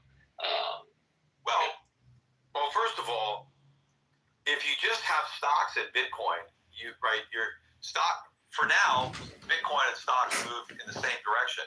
And not only do they move in the same direction, they move in the same direction on the same days. So if stocks are going up, Bitcoin is likely to go up. If stocks are going down, Bitcoin is likely to go down. Whereas with gold, you do also have a negative correlation. Like look at Friday. Everything went down, but gold went up. So it's always good to have in your portfolio a negatively correlated asset, an asset that can go in the opposite direction of the rest of your portfolio, so it can act as a hedge, as a stabilizer. And so if you just got stocks in Bitcoin and no gold, on a day like yesterday, you had nothing that went up. Everything you had went down. But if you had some gold, it would reduce the overall volatility. But when you look at the performance of Bitcoin, to me, you're just looking at a mania. And so you can't really draw anything from the fact that Bitcoin has gone up so much in the past and extrapolate that those returns are going to be repeated in the future. I mean, I think that the past performance of Bitcoin is irrelevant to what it's going to do in the future. In fact, if anything, the fact that it's gone up so much means it's likely to go down a lot in the future, not continue to go up, but go way down. Whereas gold is a real commodity, it's a real asset, it has real buyers, there's real users, you got central banks that need gold, but you have industries that need gold. Nobody needs Bitcoin. They'll buy it if they think they're going to get rich owning it, but when people no longer think they're going to get rich buying Bitcoin, they're not going to buy it. And then the people who own it can't sell it because there's no new suckers to buy their token. So, what I would do if I were you is to say, hey, you've owned Bitcoin, great. You don't have to sell it all. You can play with the house's money and let it ride if you want. But I would sell some of that Bitcoin and buy gold. And as far as your stocks, I don't know what your stock portfolio is like, but if it's all in U.S. stocks, I would, lighten up considerably and start looking internationally, looking at foreign stocks where I think you've got much better valuations and much higher dividends. And so I think you've got a better, return prospects going forward. Yeah, that's a good point about the correlation. I see that the gold correlation to the S&P 500 is 0.09, where Bitcoin is 0.32. So there's definitely more correlation with the price movement of Bitcoin and the stock market versus something like gold, which acts as a much more different hedge. I think that's definitely a valid point. And the good thing about gold too is gold doesn't go down when the stock market goes up. It's not like your gold goes down when stocks go up. Gold's at an all-time record high as stocks are at an all-time record high. So, you can have a hedge by buying gold, but you don't necessarily lose on your gold if your stocks keep going up. You can make money on both. But I think if your stocks go way down, gold could go down. I think it'll go down a lot less than stocks. Bitcoin will go down a lot more than stocks, as you saw on Friday. But you also could have a situation where stocks go way down and gold goes up, like we saw on Friday. Definitely, yeah. And when it comes to, allocation for someone that's thinking about just hedging with gold, what would you suggest? Maybe 10% of your portfolio or something like that? Oh, at a minimum, kind of that 5-10% in physical gold. But right now, I'm way overweighted, and I'm telling people because I think that gold mining stocks, even now, are still such a good bargain compared to the rest of the stock market that I think the risk return still favors the miners. And particularly now some of these smaller ones. That's why if people buy into my fund, the Europe Pacific, EPGIX, you'll get a real good portfolio that will not just include these big names that are, really killing it this year, but a lot of the smaller names that may be killing it over the next few years. Definitely, yeah. I see the use case for sure. I've been on the fence when it comes to deciding if I actually want to, put a little bit of an allocation into gold. I see the use case for sure when it comes to like a hedge, but in terms of placing a majority of your portfolio in something like gold, I still don't see that just from a pure performance perspective. I never said the majority of your portfolio in gold, although I have the majority of my stock portfolio only in gold and silver mining stocks. So that's true for me, and that's just a personal decision that I've made. And at this point, it's more than half. It's probably closer to 70% of my portfolio. Not because I've bought more gold stocks recently. I haven't. It's just because they've gone up so much relative to the other stocks that I have that have also mainly gone up. They just haven't gone up as much, as my gold stocks. Like obviously, the gold portion of my portfolio was up, went up today because gold stocks are up so much compared to everything else I own. But I just think that that's the big opportunity. And again, I think that these gold stocks are going much, much higher than they are now. in a way, it may be a little bit similar to the early returns on Bitcoin. It's not going to be as much as Bitcoin. It's not like, people bought Bitcoin for $1 and it went to 100,000. I mean, you're not going to get something like that, unless there's hyperinflation, in which case it doesn't mean anything, right? The numbers don't mean anything in that real hyperinflation, right? Where everybody's a billionaire, right? So what difference does it make? But there are people that bought Bitcoin at 300, 1,000, and then saw a gain 10,000, 20,000. I think those kind of gains could happen in gold stocks. I mean, people could get 10, 20 times their money. Some stocks could go up 50x. I mean, there will be some that do that. Some of these smaller ones, I'm sure that there will be some smaller ones that do that. I mean, some small company that all of a sudden discovers a bunch of gold, right, that it didn't have, and now all of a sudden, it just goes ballistic. I mean, that's going to happen. Obviously, though, it's not going to happen to all of them because a lot of these gold exploration companies will never find any gold. That's the problem. Got it, yeah. And just one final thought, and then I'll hand it off to someone else. Just looking back at the last 10 years of returns here, just a kind of fun thought experiment. You put $10,000 into the S&P 500, silver, gold, and Bitcoin. Silver is actually at the bottom end of that at $32,000. Then you've got gold at $35,000. S&P 500 at $38,000, so just slightly above that. And then you look at Bitcoin, and that's at 2.6 million. I think obviously, but the thing about Bitcoin that people forget is Bitcoin's real peak was November of 2021, and it's more than 20% down from that point 4 years ago in terms of gold. So the gains in Bitcoin were made before 2021. That's where the big gains were made. But most of the people who own Bitcoin today didn't buy it until after 2021. So it's just a small number of people that made all this money in Bitcoin. Most people didn't make that much money in Bitcoin, and they may have made more money if they bought other things. But the problem is when the bottom drops out of the market, a lot of these people are going to lose a ton of money in Bitcoin. And even some of the guys that got in early on are going to end up losing money if they didn't sell and they kept buying and they averaged up their price. That's like, you look at Michael Saylor now, he just announced his last purchase for MicroStrategy. And so his average cost on Bitcoin is now $74,000. Now, yes, he still looks like he's smart because Bitcoin is $115,000. And he bought it at $74,000, so he's got it better than a 50% paper profit. But when he first started buying Bitcoin, it may have been closer to $10,000. I forget exactly where it was when he did his first buy. So let's say Bitcoin sells off to $50,000. Even though he started buying it at $10,000 and it's 5 times what he started buying it at, he'll be underwater on his entire position. He'll be down billions and billions of dollars because he averaged up. And ultimately that's going to happen. I mean, Saylor is going to have a big loss on his Bitcoin. Then the question is, when is he going to be forced to sell it? Because that's when the market really implodes.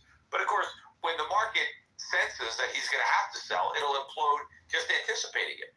But I actually think the big implosion of Bitcoin is going to be when we get mass exodus out of the ETFs. I mean, just like for a year, we got a lot of selling out of gold ETFs. Gold went up anyway because central banks were buying gold as fast as retail investors were selling it to get into Bitcoin. But when you get all the Bitcoin ETF buyers who want to sell, who's going to buy that Bitcoin? No, I don't know. Nobody.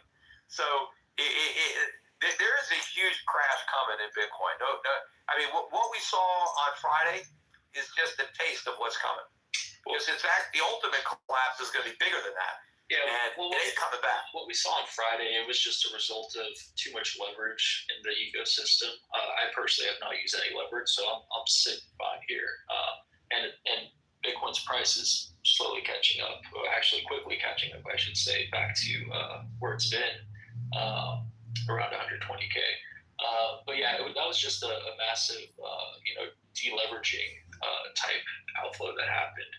Well, you know, there's leverage. There's leverage in gold too. Why did it happen in gold? People are leveraged in gold. The key is the volatility. So because Bitcoin is so volatile, that is going to wipe out a lot of leverage pretty frequently, which is why I would never recommend to use any leverage in an already volatile asset.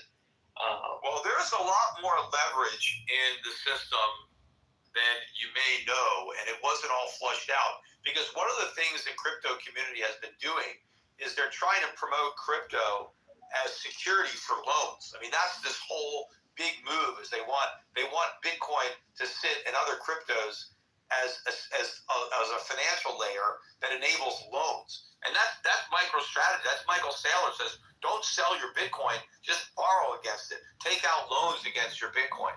So there's probably a lot of leverage in the system that we haven't even scratched the surface in shaking that out yet. And it will happen. It's just going to take a much bigger drop in Bitcoin to do it. Like some of these altcoins, they went down 60, 70, 80% and flushed people out. Probably not that many people got flushed out of Bitcoin unless they were crazy leverage, like 10 times leverage, 20 times leverage, tight stops. But there may be a lot of people that own Bitcoin. Let's say somebody has $1 million of Bitcoin and they've only borrowed 300,000 against it, 400,000. The volatility from Friday, wasn't a big deal for them. But you get a bigger drop in Bitcoin, and all of a sudden it will be. Yeah, so I'm of the opinion that unless we have that exponential parabolic rise that you typically see before those huge crashes in Bitcoin's price, the price isn't going to crater. We haven't seen that parabolic move yet. What do you mean we haven't seen a parabolic move yet? Bitcoin went from nothing to 110,000. That seems pretty parabolic. Are you familiar with the 4-year cycles that we've seen this far in Bitcoin? Yes, I know there are 4-year cycles. And that doesn't mean that those 4-year cycles are always going to repeat. That's true, yeah, and especially reflecting the price in terms of 4-year cycles. But there is the 4-year cycle of the halving that occurs every 4 years, and that's a predetermined schedule based on that. Yes, but it doesn't mean the price is going to go up just because of the halving. It could crash. That's true, but what the halving does is it reduces the amount that is being able to be mined by Bitcoin miners, and so you have a forced kind of supply crunch every 4 years. And, but remember, there are two factors. There's the supply and there's the demand. And if the supply goes down, but the demand also goes down, and maybe the demand goes down by more than the supply goes down, that's a big problem for Bitcoin. That would be, but the way I see things, the demand is only going up from here. You see more institutions, more countries. Why is it only going to go up? Why can't it go down?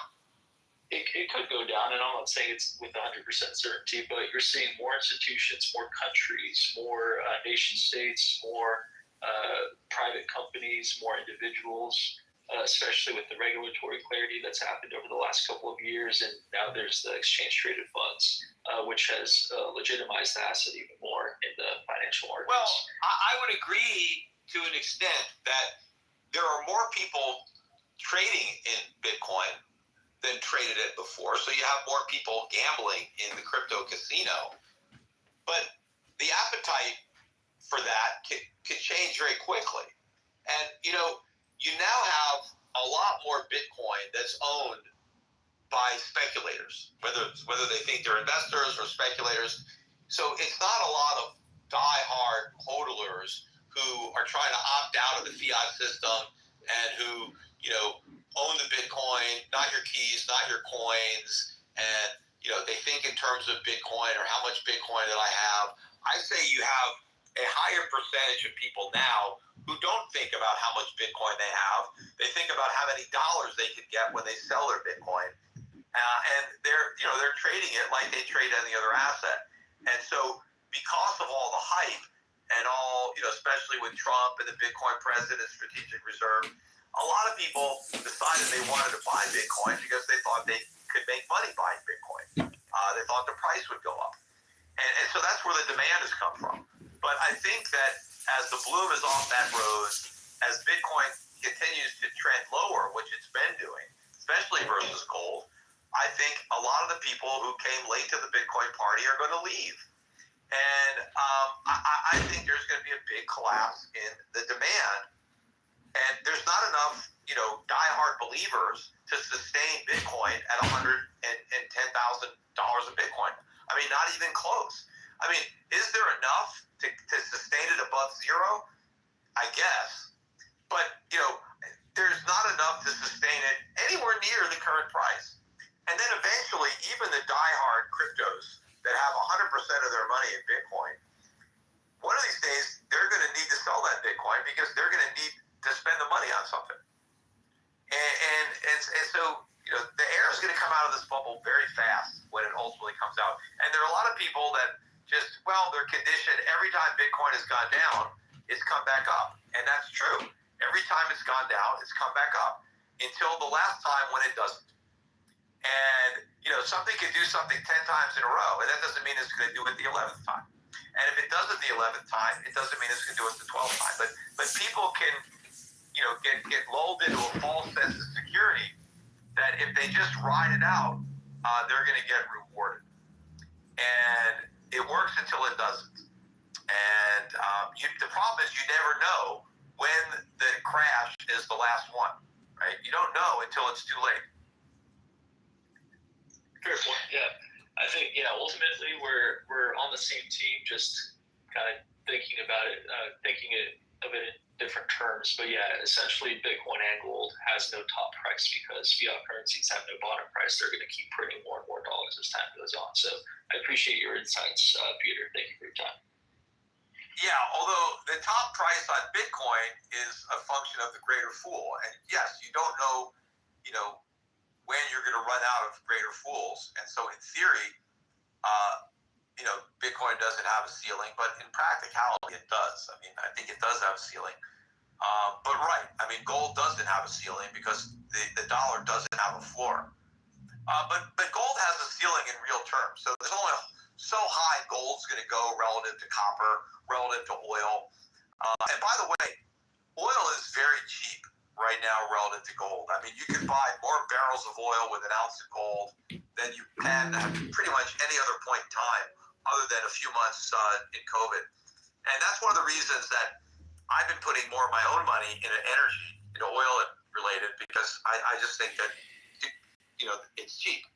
And it's nice to buy things when it's cheap. But yeah, there is a relation. Gold, there is a limit because gold is relative to other commodities. But relative to the dollar, gold could be infinite. And of course, it could also be infinite in terms of Bitcoin, right? Because ultimately, nobody may want a Bitcoin. And so if nobody wants Bitcoin, then the value of Bitcoin is also zero. Hey, Peter, could I ask you a question about prospect generators? And are you invested into any of them? What's a prospect generator? Kind of like exploration companies that go out and find mines and then sell them to the mining companies and then just retain a royalty or streaming of it. Well, I have invested in many royalty and streaming companies, and I own exploration companies. But, I mean, if you're talking about what you're sounding like is maybe if it's even smaller than that, where very small, like prospectors are trying to get a claim and then turn around and sell it to another company that can develop it. There's a couple companies that EMX. I don't know if you have or able to pull it up in front of you, but they were recommended. They're from like Adrian Day talked about them, and then Rick Rule has talked about some of them. And I just didn't know if you had any of them. Yeah, and there's an interesting company that we recommended to. I have a newsletter that I write with my partner James Hickman, and it's called Strategic Assets, and you can subscribe to it at shiftsovereign.com. It's not that expensive, in the scheme of what paid letters. But I know one of the stocks that we recommended was one of these. They like sell the prospectors the picks and shovels for the mines. But one of the things that was really interesting about it is they also take stock in their customers. And I thought that was, they were like a hedge fund almost because they have a good idea because they see the projects, right? So if I'm selling a mining company drilling equipment and stuff like that, and I'm down in the trenches and I kind of have an idea what these guys got because I'm supplying them with the drilling equipment, if they're willing to accept stock as payment, they must have a pretty good hunch that the company is going to be worth something, or they wouldn't be accepting it. So I thought it was like a really interesting company, because not only did I think the earnings were really going to grow, because, you know, they're going to be selling a lot more picks and shovels when a lot more people are looking for gold, but that they were accumulating a portfolio of junior mining companies where, you know, they were kind of like almost like insiders in knowing like which companies are most likely to succeed, because those are the ones where they're willing to take stock. But yeah, we're finding a lot of these really small companies in the mining space, and even a lot of these are too small to even buy in our funds, right? Because we need, even on the smaller ones, we need a lot of liquidity to buy them in my mutual fund, because we also have to buy enough to make a dent. And, you know, if I've got, you know, my gold fund is still pretty small, but let's say I've got, we have over $500 million in there. So if we want to buy a stock and it needs to have an impact on the portfolio, I got to put $5 or $10 million into it. But some of these stocks that are really good values, you can't buy 5 or 10 million. You know, but some of my subscribers to this letter, yeah, you know, they can put, you know, $5,000 in it, and if 100 people put in $5,000, okay, that's doable, you know. But these things could be really good. So that's another thing that people should consider doing. And first of all, everybody on the Spaces should subscribe to the free newsletter, right? You got no excuse for that. We put out a lot of free content, and you go to shiftsovereign.com and sign up to get my free letter. But the free letter doesn't really have investment picks specifically. It has a lot of other information. But we have strategic assets that is specifically designed more to provide investment research to help people who are, you know, do-it-yourselfers who are not necessarily my clients in asset management. You're just looking for research, you're looking for information to get ideas. You know, that's what we do. We give you investment ideas, you know, rather than paying a stockbroker to give you an idea. You just have this letter, and we come up with interesting ideas that you could incorporate into your investing. And so, like, for like a long time play in like the gold sector, would you suggest like a bigger company like FNV or something like MTA or like Sandstorm, something that's a royalty streaming company that like gives them money residually? Yeah, I mean, the royalty business is a great business, and kind of what we have in our gold fund, the Europe Pacific Gold Fund, is we've overweighted the royalty companies, and then we've overweighted the really small exploration companies. And so we're kind of offsetting the risk of the exploration companies with the royalty companies. But what we've underinvested in are the companies that have actually done the best this year, which are like the regular, larger producing companies. We own all those stocks. It's just that we underweighted them relative to the GDX and the GDXJ. So we may only be up 110% this year, whereas the GDX may be up 130% or whatever it is. So we've given up some of the upside. Now, obviously, with the benefit of, you know, hindsight, you can see that a lot of these smaller stocks that we owned haven't moved yet, and the royalty companies, you know, I haven't moved as much recently. No, right. But that's because they've done so much better. So you look at like how a Franco-Nevada or a Silver Wheaton has done over the last 20 years, 10 years, and compare it to Kinross or IM Gold, they've killed them. But over the past year, the IM Golds and the Goldfields and the Kinross have done much better than the Francos and the Wheatons, right?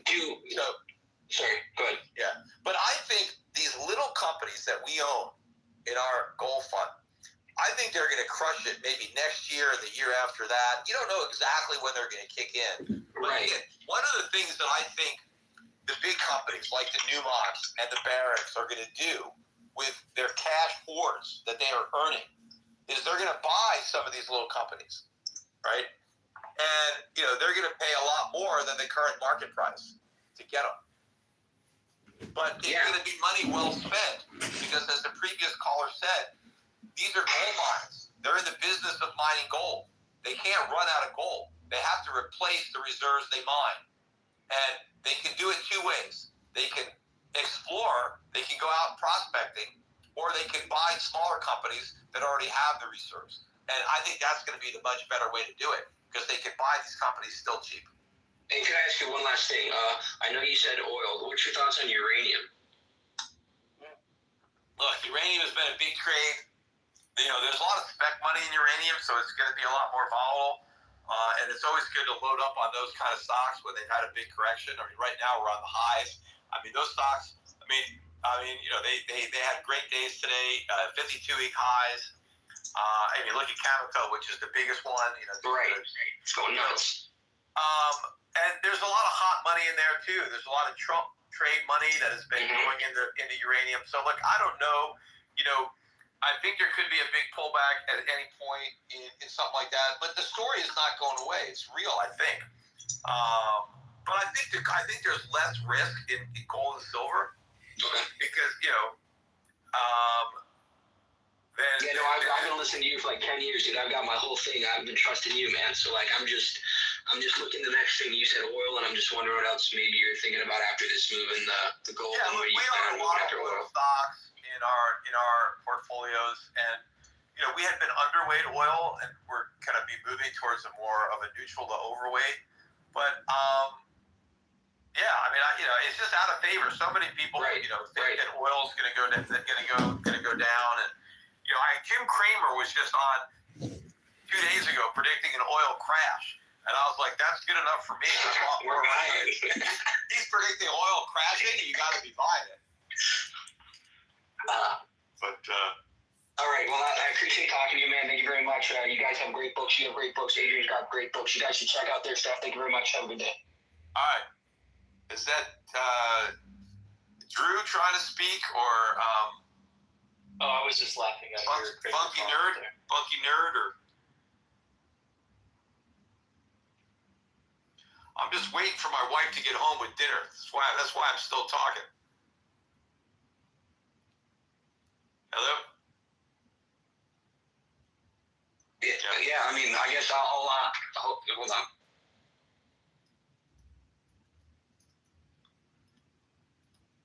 Just texting her to let me know when she's home so I can eat. Okay, who's up next? Quick, before. All right. Cross. This guy, cross somebody.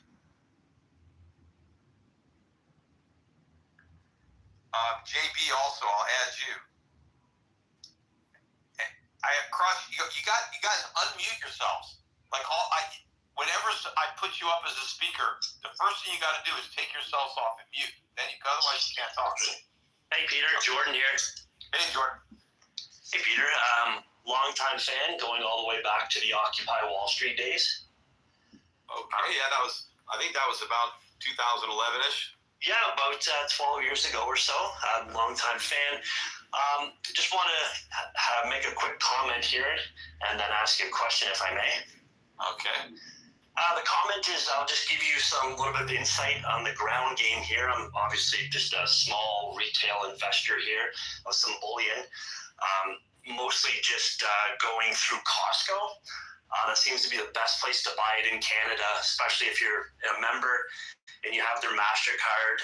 Between the two, you can get 5% off their price, which is usually 7 to 10% over spot. So it's not so bad because you can just walk in and take delivery. But as of this week, someone as myself who buys about 10 ounces a week, there's nothing in stock. So I went over to my second dealer, which is Toronto Dominion Bank, which is always a sure thing. You get like 1 or 2% off if you're if you have one of their debit cards. And I went on there today. I was like, oh, nothing on Costco. Let me jump over to TD, and there's absolutely no silver available. Yeah, well, that doesn't surprise me.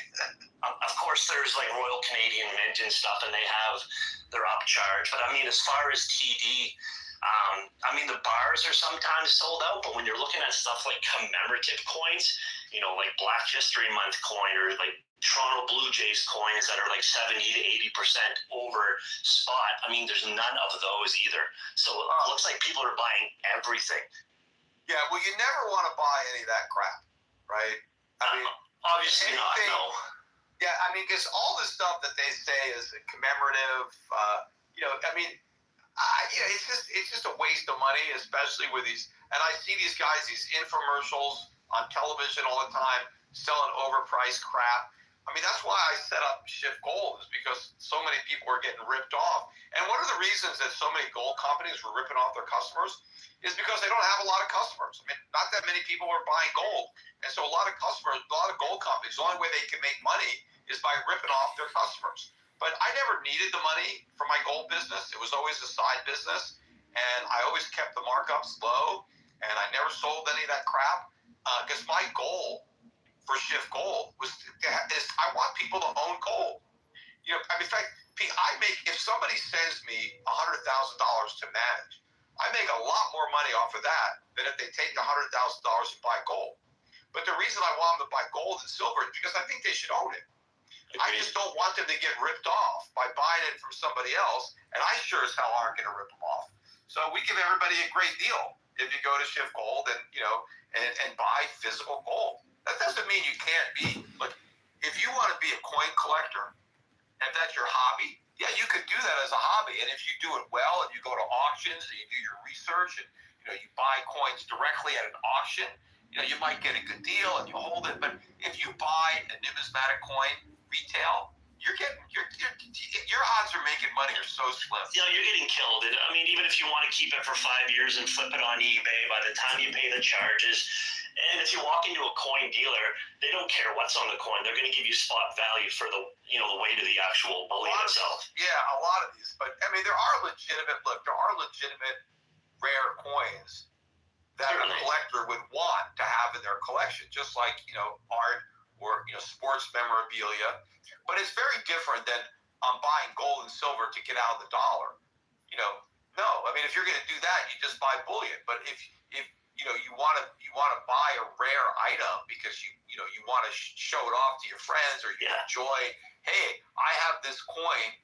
There's only 5 of them in the world, and I have one of them, right? And you want to brag about it, and it makes you feel good to own it. Look, I bought this statue, this sculpture that is made of pure silver when I was at the Money Show a few months ago, and it had like $38,000 worth of silver in it when I bought it. It was $1,000 pure, and then now the silver's worth $52,000, and I bought it, and I paid more than that. I paid a lot more than the silver for the sculpture, but I actually really liked the sculpture. I thought it was. I wanted to own it. I have it in my house, and it's a sculpture of an eagle, and it's like very patriotic. He's sitting on. The eagle is perched on a constitution, and you'll have to put it in the background on your next video. Yeah, and so, but I knew when I bought it that, look, I'm not making a silver investment here, but I knew worst case scenario, if I ever wanted to sell this thing in a few years, minimum it's going to be worth more than I paid, because I know the silver is going to be worth more than I paid for the whole statue. Even if the sculpture became worthless, which I don't think it will. I mean, I think it does have, I do get more enjoyment out of that silver than a bar of silver in a vault, right? Because this is a beautiful work of art that I think is a statement piece where I have it. And so, just like when you could buy gold jewelry, I have a gold bracelet that I got, and it's pure gold, and I like the way it looks, but it's not the best way to invest in gold, but it's already way worth more than I pay. I could sell the bracelet now for more than I paid for it. But if you buy a bracelet that's only 10% gold, like most people, you go to a jewelry store and you buy a gold coin, gold bracelet, and you pay $2,000 for a gold bracelet that has $200 worth of gold in it. I mean, you're not going to make. You need a 10x move in the price of gold to get your money back. I appreciate all that, Peter. I'd just like to ask you a quick question before your talented wife comes home with the grub. Go ahead. So just to mention on the Occupy Wall Street, just to kind of sidetrack here, in the future, the next couple of years, if there is another meltdown or there's some kind of financial mayhem. And out of those ashes, there is like a sequel to Occupy Wall Street Part 2. Would you be able to, in this age, just to walk down there like you did in your suit and tie without security, or have things just changed? Yeah, I mean, obviously, look what happened to Charlie Kirk, but I mean, yeah, I think that I don't know that I would do that nowadays. You know, I don't know that that would be a smart move for me to be able to go out like that. And I recommend anyone who hasn't seen those videos, they're still on YouTube. I mean, you were down there right in the heat of it, and everyone, you know, there were some heated questions, but everything was relatively cordial back then. You know, I think you paid some guy to hold a sign for you. It was super cool. I mean, there's lots of good quotes. I didn't know it was my brother. I didn't pay him. It was my brother. All right, yeah. I figured, I was like, Peter probably just paid this guy to hold the sign and walk around with him, and I was like, that's awesome. That's so Peter. My brother Andrew and I were down there. Yeah, but for the most part, it was fine. Like, you didn't obviously only so much was caught on camera, right? Yeah, so, I was still engaged to my wife now at the time, and we had a date. We were going on a date, and we went to the theater. So I remember I had a rush from there. We went. I don't remember what show we saw. You didn't even get home to take a shower and change? You looked pretty sweaty there for a bit. No. And it was it was a play. I don't remember what it was. It wasn't a movie. It was a live theater in New York. Well, thanks for your time, Peter. That's great. Thank you so much, sir. I appreciate you letting me on the call. And it's actually Thanksgiving here in Canada. So just from my family to yours, happy Thanksgiving, early American Thanksgiving for you. And God bless.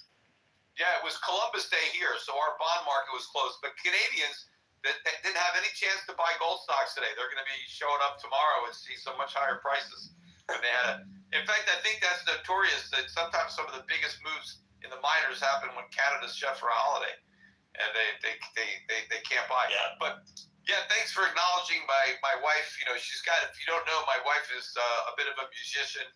She does a lot of things, but she's also a musician. Yeah, I follow her on Spotify. Yeah, it's pretty good tunes there. I appreciate it. Kind of that new wavy stuff. Her next song is coming out soon. I forget when it drops, in a week or two. She's got like 4 of them up on her channel right now. But you should listen to her on Spotify. She's Laughing Cats is the name of the group. And just remember that song Jerk. Some of the videos are on YouTube. You can see some of their videos. And that song Jerk is not about Mr. Schiff, everyone. Just in case anyone asks. No. It's not about. Okay, God bless Mr. Schiff. Have a good evening. All right, thanks a lot. Who's next? Anybody? Anybody in the queue? Just a quick follow-up question to what I was asking about earlier. I was wondering what your thoughts are on gold ETFs for someone like me that might be looking for just a small allocation for just hedging perspective. Yeah, look, for all practical purposes, they're probably fine, you know, but I still think that people should have some physical possession, especially if we get to a situation where we do have runaway inflation, we have price controls, which means we have shortages and black markets. In order to get things that you need, you may need some silver coins. And it doesn't do you any good to have them sitting in an ETF. But if you've got them in your hand, you could use them. Yo, Peter, I have a technical question for you real quick.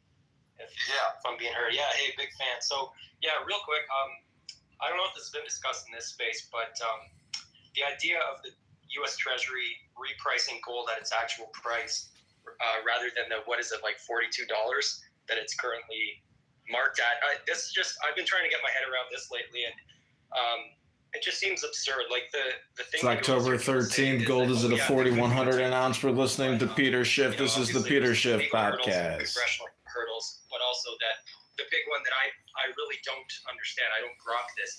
Is that it would be this big signal. It just seems absurd. The US dollar, it's this big narrative signal globally or whatever against the US dollar. But to me, that makes no sense because all fiat currencies are valued. Yeah, I mean, basically, well, here's the thing. So basically, it's just an accounting entry, so it doesn't give us any more money. But yes, if the U.S. were to devalue the dollar,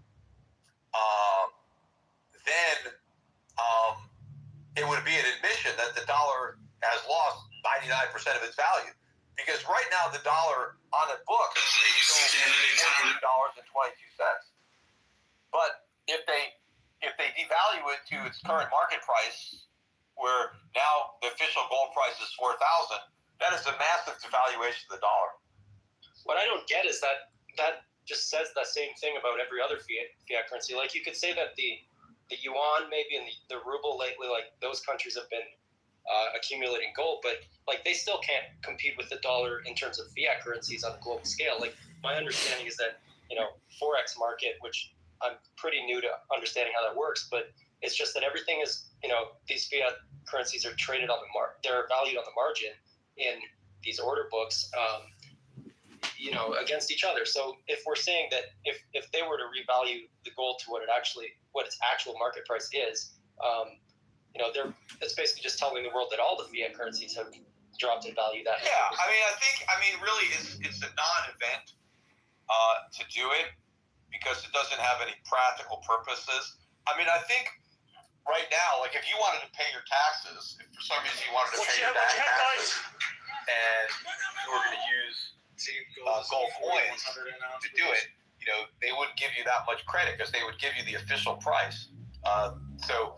If they devalued it, then they'd have to accept it at the new official price. But no one's really paying their taxes in gold coins. If they want to pay their taxes, they're selling their gold coins. But I guess if you have the gold coins, you can pay your taxes without having to sell the gold coins and realize the capital gains tax. But I don't think that we're ever going to officially do that unless we're trying to go back on a gold standard, in which case we have to do that. But there's no practical benefit to the United States government in calling attention to how much value the dollar has lost. But as I said, I mentioned it earlier in this spaces, that the proponents of that are promoting it because they think that it's some kind of windfall, that we could use that extra money somehow to pay our bills, to pay down the debt, to buy Bitcoin. No, there is no extra money. It's just an accounting entry. The gold doesn't change. It's the same gold. It doesn't matter what price we want to pretend it's valued at. It's worth what it's worth. And the only way we can really recognize that money would be to sell the gold, which if we sold it now, we would sell it not for $42, but for $4,000. So we either have to sell the gold, or we'd have to... It's October 13th, 2025. We're listening to Peter Schiff. Gold's at 4,100 an ounce. Again, it's October 13th, 2025. Kind of reminds me of that idea of minting those platinum coins. It's October 13th. A couple of years ago or whatever. But thanks for your answer. That's interesting. Yeah, that platinum coin idea was also bandied about. We're listening to Peter Schiff's podcast, October 13th, 2025. Gold's at 4,100 an ounce. This is John Kitover running for the 16th District of Illinois. We have to stop borrowing. We have to stop spending. We have to stop taxing. Let me just say thank you so much for the advice. I've been an avid listener, and thank you for having me up. The first question is, as a young man living in the United States, seeing everything going on, what would your recommendation be? Would you say look to exit the United States? Would you say look to stay in the United States? How do you see the future of somebody who's, say, 24, 25, 26, living in this inflationary setting? And what would you do if you were that person, knowing what's going on in the markets? Yeah, look, I don't know. The best opportunities for young people may well lie outside the United States. A lot of it is going to depend on how the U.S. reacts to this crisis. Is it a catalyst for a change in a positive direction, meaning less government, more capitalism, more freedom? In which case, it is going to be an excellent opportunity. The reaction is to fully embrace even more socialism, even bigger government, with more regulations and more controls on the economy, then yeah, you're probably going to want to leave. It'll probably be so much easier to succeed if you leave the country than if you stay. And the key is, obviously, if you're politically connected, maybe you can succeed here. But, if you don't have the connections, if it's just going to be, you want to work hard and succeed based on your own merit, you want to live in a country where, it's easier to succeed on merit. You want to be in a country that's, has the most amount of economic freedom. That'd be great if that country was America. but it may not be. I mean, and it isn't right now. I mean, it's not that we don't have any freedom in this country. We still have some. We have more than a lot of countries, but not as much as others. But we could end up losing a lot of freedom in this next crisis. That is the scary part, because we lose a lot of our rights whenever there's a crisis. The government uses that as This is Peter Schiff. It's October 13th, 2025. Gold has hit $4,100 an ounce. Sovereign debt and currency crisis. It's going to be worse than anything we've experienced, because in modern America, and so what the government does, even though the government is going to be responsible for all this, they end up blaming capitalism, and they use it as a way to expand their power. And then as a follow-up to that, I know you talked a little bit about oil tonight.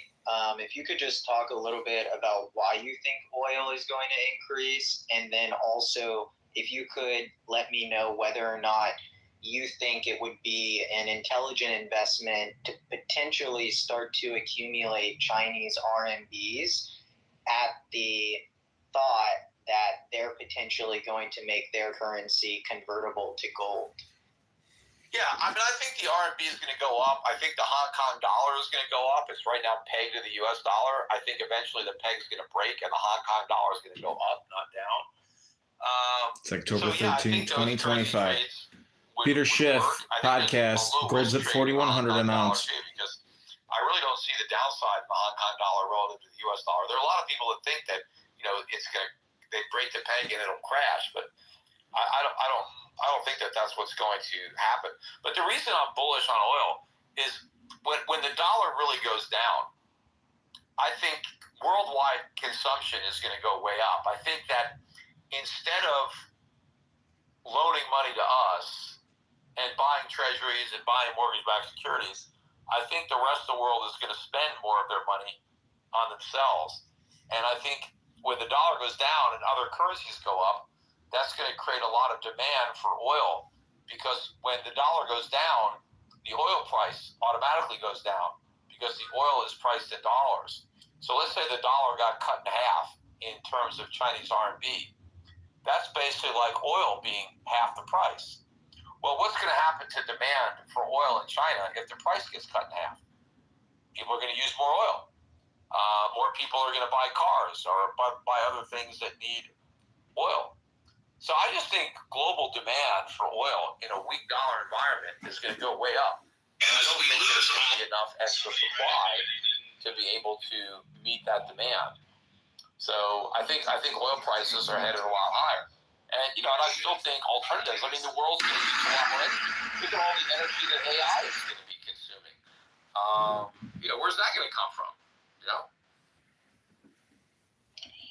Are you not concerned, though, at all about the risk that the United States may play in suppressing the oil price? I mean, we've already seen the United States with the deal made in the Middle East that's kind of been, put on topic today, that the U.S. very much so does still have control over the Middle East, and now they are also producing a large amount of oil as well. Do you not see any issues with maybe excess supply? No, because I think there's going to be a lot more demand. I don't know that there's enough supply coming out of the Middle East. But the other problem, too, is, we have a pretty big oil industry here, and our costs Candidate John, it's October 13, 2025. We're listening to the Peter Schiff Economic Report. Gold is at $4,100 an ounce. Like, share, subscribe to this video. Bankruptcies and a lot of drilling, shutting down in the U.S. That's going to also decrease the supply. And I don't think, Saudi Arabia is sitting on enough oil to, compensate for the loss of U.S. production if prices are not high enough to be profitable. Thank you. I appreciate it. Let's see. Hey Peter, I have a couple of questions. Thank you very much for the opportunity to be up here. It's an honor.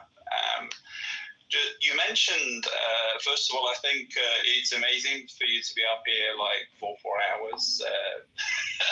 You should share some dietary tips as well as financial tips. But I'm interested. You said that you think that we could go back to gold standard.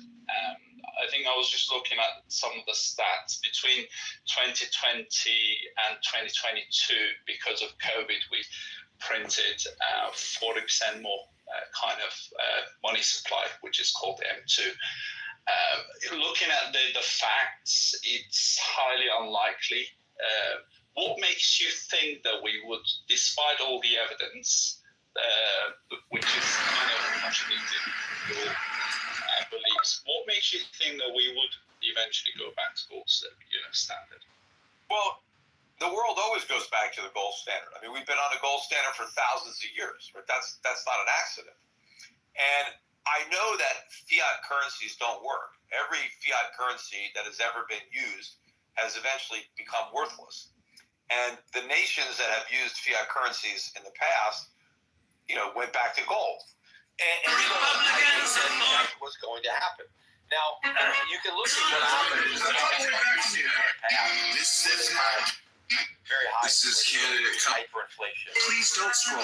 I'm just trying. Gone back to a dollar peg. Like what stops their currency from collapsing was pegging it to the dollar. Right? Can we start this live? But This is when the the dollar podcast.